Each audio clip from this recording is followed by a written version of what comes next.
Hey guys, Fear880, and today I'm going to do a little update or remake of my very first or second video, which was the LED installation on my 2012 Jeep Wrangler. Now, what I did was I installed LED lighting all underneath the Jeep, all down the sides and all, and there's two LEDs on the rear of the Jeep as well.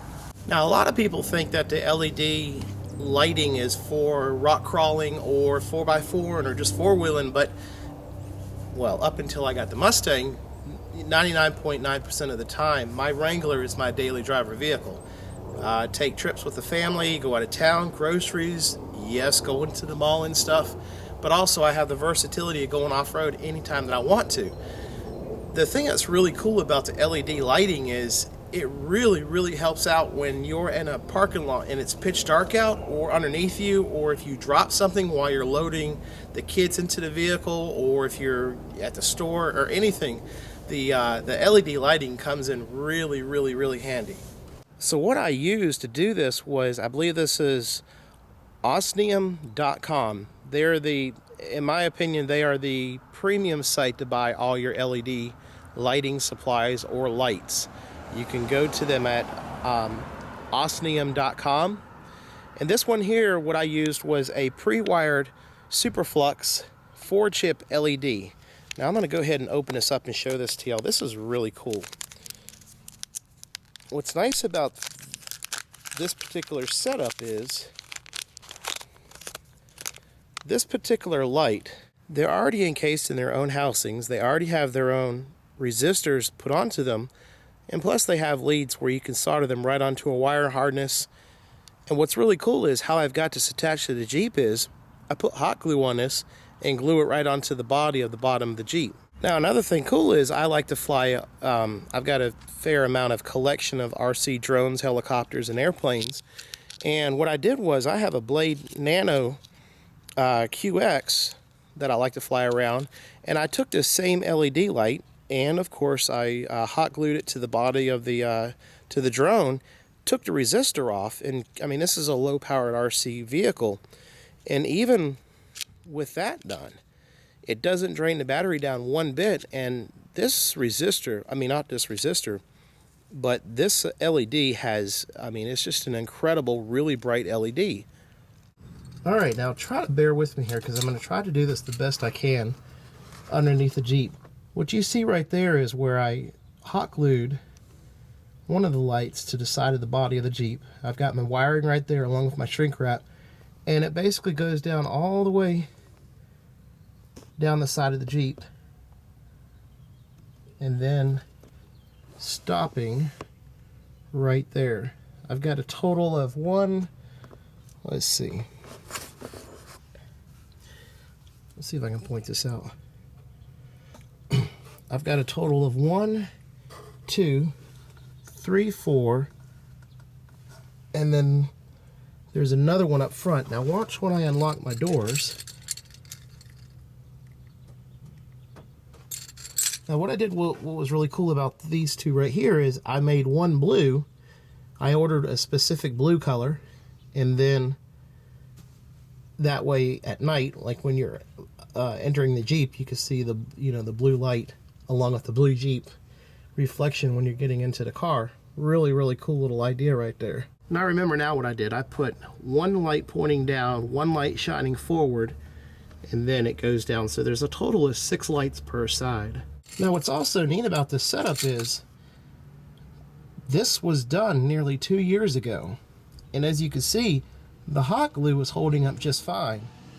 The hot glue was what I also used to secure the wire to the body of the bottom of the Jeep as well. So what you see in the back of the Jeep is, here's one of my rubber plugs, but I've also got 2 lights on the back of the Jeep as well. So if you're loading cargo in the tailgate area, it illuminates the underneath of the rear of the Jeep.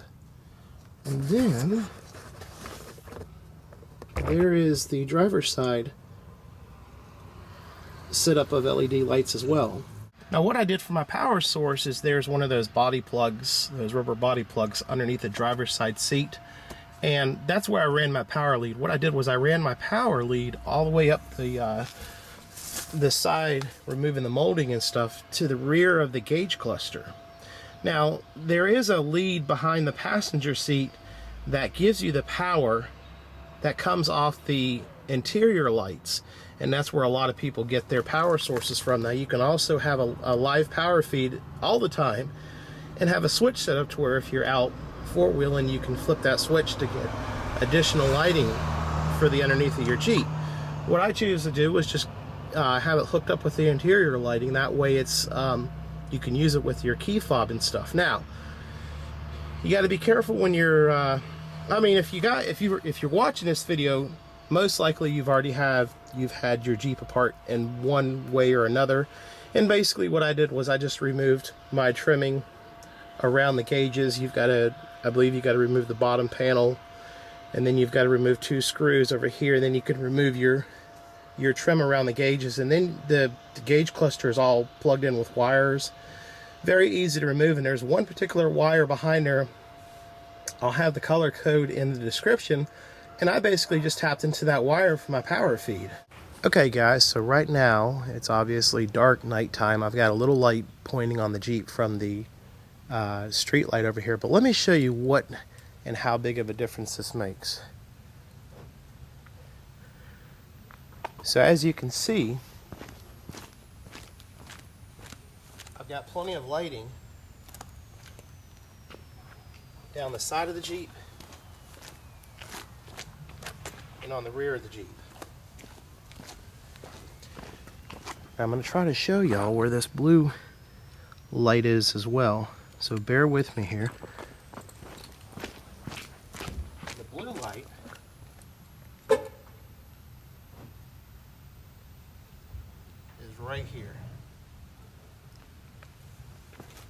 I'll give y'all a different view from the front of it, front side. And as you can see right here, there is the LED lighting for the driver's side footwell, and then for the passenger side footwell. And then you've also got the lights on the roll bars that I changed out as well. Hey guys, Fero880, thanks again for watching my video on my 2012 Jeep Wrangler on the LED lighting. You know, you don't really think of LED lighting as a necessity, but when you have it and you're in a dark parking lot, and it's really nice to have your vehicle illuminated from underneath. The total price for everything was about $65, $75. That's including the heat shrink, the wiring, the solder, the glue gun and stuff. It really was a really inexpensive upgrade. Took about an hour to 2 hours to do. At first I made a few mistakes, but I kind of learned, you know, where to position the lights at and stuff, and getting my power source. But it was an incredible and awesome upgrade that I really enjoy. Even when it rains, the LED light will shine off the water on the pavement when you illuminate the vehicle. So thanks again for watching my videos. Click subscribe and like down here, and we'll see you soon.